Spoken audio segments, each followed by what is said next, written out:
I'm shooting today's photos on this, and this is the weirdest camera I have ever loved. I'll explain more, but first, let's take some more photos. Lots of tubs of rope, all white, except the one in the middle. So that kind of stands out.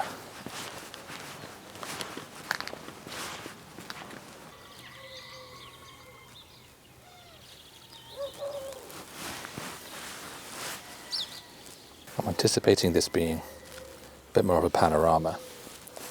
In fact, one of the things I do like to do is to shoot using the Hasselblad X-Pan crop mode,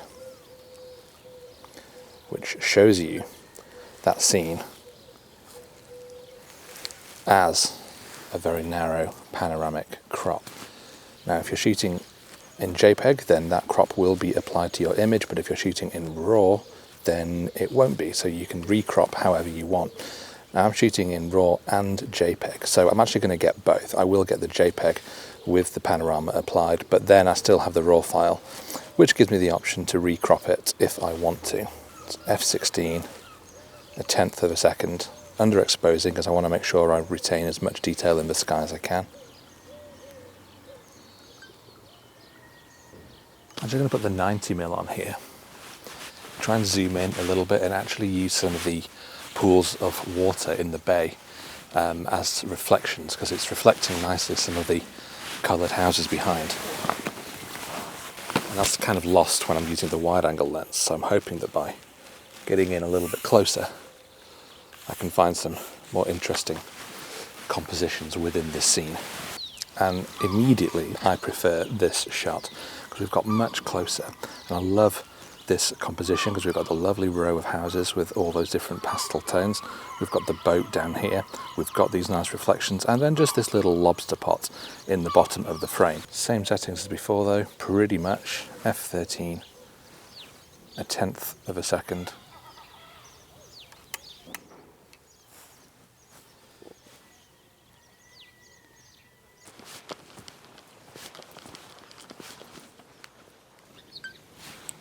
Whole load of lobster pots and ropes and buoys here.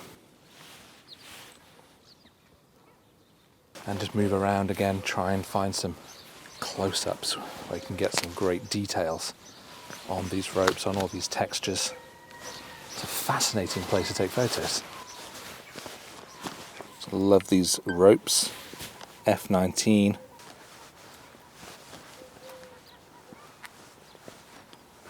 Love this buoy and ropes and the lobster pots. So rather than get too close up just on the buoy, I've instead created a lot more room in frame, and that's brought in so many more details. The lovely blue of this lobster pot here and up here, and then we've got the ropes here and here. So it's quite nicely split the frame up into 4 sections, and then we've just got that lovely pop of pink from the buoy. Autofocus, f19, 1/8 of a second, ISO 64 and 2-second timer.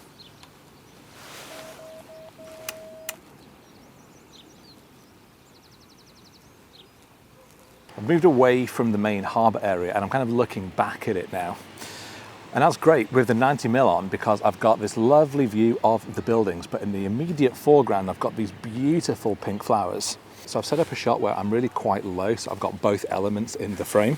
And I'm going to first of all just take a shot focusing on the buildings in the distance. Now the flowers are slightly out of focus here, so I'm going to take another one focusing on the flowers this time. And I'm going to have a look at what they look like if I blend those 2 focus points together to make sure that the shot is completely sharp. However, while I'm here, I'm also going to go entirely the other way and open my aperture up as wide as it can go to f2.5. I'm going to have to bring my shutter speed right up as a result to 1/1500th of a second. And I'm going to try just focusing on the buildings this time, but with that narrow aperture, it's going to allow those flowers to really go out of focus even more. Because it might be that this isn't a shot where I actually want everything in focus. It might be quite nice having that shallow depth of field. So this way I've got both shots and I can see which one I prefer later. And of course, you can let me know which shot you prefer in the comments. I've just turned around, I've seen that someone's put out some chairs, and I really like that shot too. So this is the view that I've been wanting to get. It's this awesome zigzagging wave barrier. And without the water around it, it looks fairly plain, but when the tide does come up like it is now, it starts to look incredible. It's definitely one where I want to use long exposures to blur the motion of this water, just leaving this very stark concrete block in the middle. So I'm going to shoot this a number of ways. Now, first of all, I'm going to use the wide angle lens to really try and capture a lot of the space around it. So I'm going to get my exposure right now. I'm at f19, a 15th of a second, ISO 64. So this is essentially giving me my base exposure with a faster shutter speed that freezes the water in motion. And I think it looks fine. It's actually right in the middle of the day, so the sun is overhead, it's really harsh. And usually I would hate that for a photo, but actually with this, I actually think it kind of works well because we get really harsh shadows on the barrier, and as a result, it really helps those angles stand out even more. So I'm not necessarily looking for classically perfect light here. One thing I'm actually quite pleased with this weather is that we've got quite a misty horizon. So as you can see, the sea sort of just blends naturally into the sky, which is absolutely ideal for a shot like this, because it just means that we can have this really stark outline of the barrier, but then basically a lovely sort of misty blur all around it, which is going to look great. So because I know that I want to really blur the motion of all of this water and really try and emphasize the blurriness in the sky as well, I've swapped out my 10-stop ND filter for a 15-stop ND filter. Now that lets in such a small amount of light that I've calculated this shot, f16 ISO 100, I'm going to need a shutter speed of about 17 minutes. And that's absolutely huge. I don't think I've ever done a 17-minute long exposure. The downside with this, of course, is that I just don't know if my exposure is going to be spot on. I'm hoping it is. I've kept my focus manually done to the same point that it was before. f16, ISO 100, 2-second timer, and then I let it do its thing. It does mean that I need to figure out, in fact, set timer 16 minutes, 30 seconds. 16 minutes. So now I just wait for my timer to go off, and then I can have a look at the photo.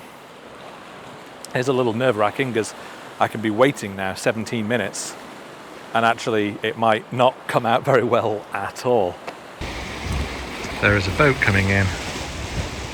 Is this going to be ruining my shot? I suspect no. I reckon at 17 minutes we won't be able to see this at all.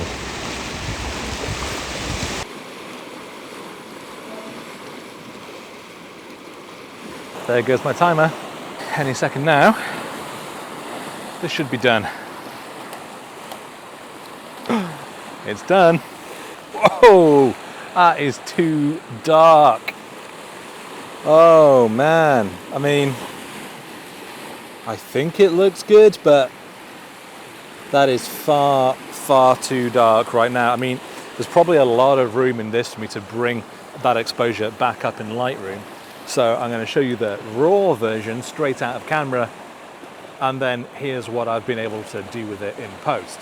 However, I want to try and maintain as much quality as I can, so I don't want to be having to lift a dark image like this more than I have to. So let's do two things. Let's firstly take this to ISO 200. I'm also going to then take it to 24 minutes, and I reckon that's going to be enough.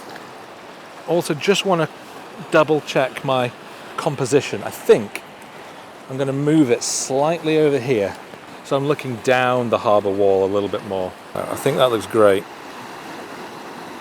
My focus is good, everything's in place. One thing I can't really tell, because it's so dark, is whether that boat has actually been captured in the image or not. I assume no. I think it's just been completely blurred out with such a long exposure, but It's always worth checking if possible, but yeah, I'm gonna go, it's 22 minutes for this one. So here we go. F16, ISO 200, 24 minutes. In fact, you know what? Let's not do 24 minutes. I'm nervous now about it being overexposed. So I've upped that ISO. No, let's do it. No, 24 minutes. 24 minutes. Let's do it. Okay, 2-second timer. And away we go. Set timer, 23 minutes, 20 seconds. 23 minutes and 20 seconds, counting down. Thanks. I've just left it going. I've climbed down the harbour wall. Got my timer on. But I do hope this one's right, because if it isn't, I've just spent the best part of 40 minutes taking no photos. And if I have to do a third one, and if that doesn't work, I've just wasted an hour. 12 minutes 45 remaining.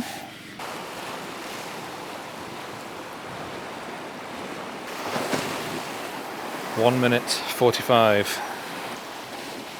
I'm really worried that because I've increased the ISO and the shutter speed, that this one is going to be overexposed. But if it is, hopefully it's not going to be overexposed by too much. My timer goes off in 5, 4, 3, 2, 1. So any second, the exposure will be done. It's done!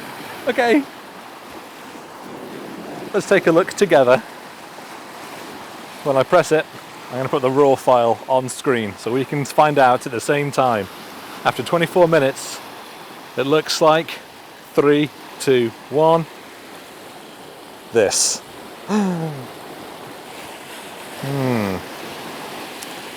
Don't quite know what to think.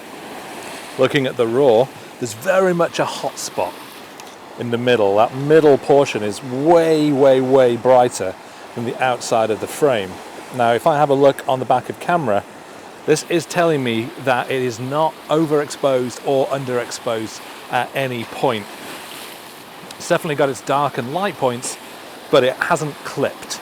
So that means that I can rescue detail in the highlights and in the shadows. So you know what? I'm pretty happy with that. And if I zoom in, it is absolutely pin sharp. There's been no movement in the tripod. Yeah, I'm pretty pleased. I'm just going to interrupt myself there. So St. Martin's that we've just been seeing is an amazing spot, not far from Edinburgh, and it's full of great details and views. But it is not the only place that I have taken this camera. I took it further up the coast later that day when the sun came out, and I really liked capturing some of the seaside pics that I did. And I also caught the ferry out to the remote Scottish island of Canna a couple of weeks ago, and I had a great few days hiking and taking photos. And even the boat journeys to and from the island offered some great opportunities for photos. Everything from seascapes to pictures of the boat to all of the general activity on board, and I even managed to get in some nice portraits as well. It was one of those trips where the joy in taking photos isn't just about the destination, but in capturing the journey as well. The island itself presented a mix of weather, from lovely sunshine to very cloudy days, but both of them offered great opportunities for photos. I took a ton of photos while I was on Canna. It's just an amazing place for photos, but I particularly enjoyed using the X-Pan crop mode. It allowed me to really focus in on the sweeping landscapes in front of me, and I really enjoyed the extra creative challenge of trying to capture these wide, narrow scenes just in camera. And because apparently I can't get enough of the Scottish coastline, I also then took it down to Portobello near Edinburgh, and I think there I may have taken some of my favourite photos with this camera. The sun had come out, and as a result there was a lot of life and vibrancy on display, and it was great fun just walking up and down snapping away. But again, I switched it into that X-Pan panorama crop mode, and I really loved some of the shots I got, especially the ones that really emphasise that negative space around a subject. I think this shot in particular might be my favorite photo I have taken with this camera, but I would really love to know if you've got any particular favorites, so please do leave your thoughts in the comments below. And of course I took it out to get a couple of photos of the aurora, because when the sky lights up like that, how can you not go and take some photos? It was just good timing that we had one of the most impressive auroras in decades, while I had a Hasselblad on loan. Thank you to the planets for aligning for that one. But I have found this to be a particularly interesting camera to work with, because there is actually plenty that I don't like about it. The autofocus is quite slow. This function wheel can be difficult to operate, and there's a second shift button that you've got to angle to change your exposure compensation or shutter speed. As a result, taking shots can feel a little bit clunky. Then there's the lack of stabilization, lack of video, and of course the extremely high price. There's also no mechanical curtain protecting the sensor, so when you take your lens off, that massive sensor is exposed to all of the elements and have really battled with dust spots. So there are quite a few things that I don't like about this camera, and that is difficult to swallow sometimes when it's so expensive. But despite those issues, I still find this to be one of the most creatively inspiring cameras I have ever used. And if I could even begin to afford it, I would not hesitate to buy one. I see it just on my desk while I've been working, and I'm just itching to pick it up and take it outside to shoot more. I've been imagining all the different locations I want to take it to. I've been thinking about galleries I could put on with images from this camera, photo books I can fill, or other photo projects that I want to do specifically with this camera. And of course, there's no reason why I couldn't do any of those things with any camera, but for some reason, this is the one that really inspires me to do more. It is a camera that seems to want to take beautiful photos every bit as much as I do. Because normally I shoot on a Canon R5, and while that is a great camera, no question, it's much more of a practical tool for me. It's something that simply ticks the boxes of what I need in order to do my job.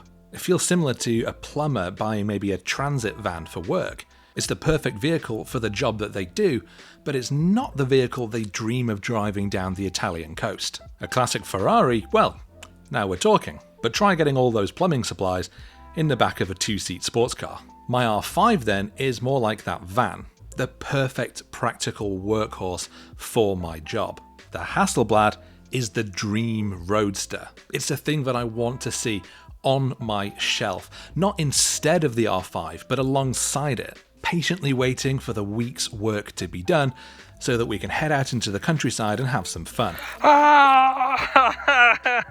It's so cold.